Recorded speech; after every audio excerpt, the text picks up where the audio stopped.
Jaha, hallå igen då, fysikelever Bors skola. Efter en liten bensträckare är vi tillbaka för att göra de 4 sista raderna då. Och nu har man inte gett någondera utav hur många protoner, elektroner eller atomnummer som finns. Men man har däremot lagt de här ute och sett att jag har 2 plus 7, nämligen 9.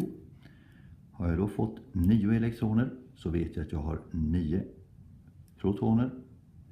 Och atomnumret är i så fall 9. Masstalet har jag fått. Jättesmidigt. Jag kan alltså sätta upp den här som 19 och 9.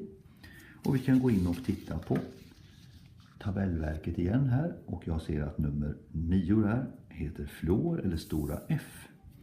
Och därför ska det vara ett stort och härligt F där. Det finns 19 partiklar totalt, varav 9 stycken är positiva. Alltså måste det vara 10 stycken som är neutrala, för att 9 plus 10 är 19.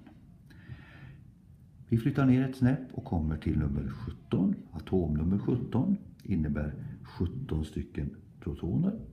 Det innebär även 17 stycken elektroner. Som sitter fördelade förstås. Vi fyller 2:an. Vi fyller också nästa skal med 8. För 2 plus 8 är 10 och det återstår 7 stycken där. 2 plus 8 plus 7 är 17.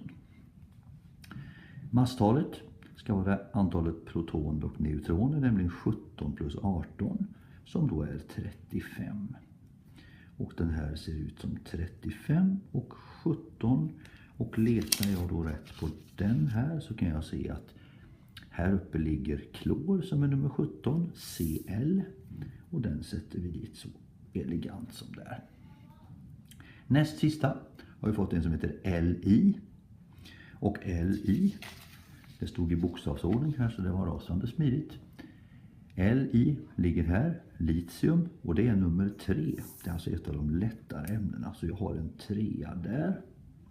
Jag har 4 neutroner. Men har jag atomnummer 3 så vet jag att jag har 3 där. Jag har 3 protoner och jag har 3 elektroner. 3 plus 4 är 7 och jag har masstalet 7 där borta. De 3 elektronerna, jag lyckas fylla endast det första skalet, för sen finns det bara en över, för 2 plus 1 är 3. Ingen längst ut. Och den sista.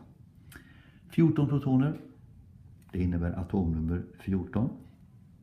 Det innebär 14 stycken elektroner som sitter fördelade 2, 8, vi fyller det också, och 2 och 8 är 10, återstår 4 stycken. De där är tillsammans 14. 14, 14, 14. Jag har ett masstal som heter 30, det kan jag fylla i på direkten. Och ska det nu bli 30 så har jag 14 positiva, då måste det vara 16 stycken neutrala. För den plus den ska bli den. Så jag kan alltså sätta 14 här nere. Och frågan är nu vilket som är 14. Och går jag in och tittar här så kan jag hitta att nummer 14 ligger här uppe. Och den heter kisel och förkortas stora SI för silikon istället då. Man kommer att tänka på Silicon Valley och allt sånt spännande. Så här ser det ut ungefär. Det här hoppas vi ska vara tillräckligt. Då tackar vi för oss för idag.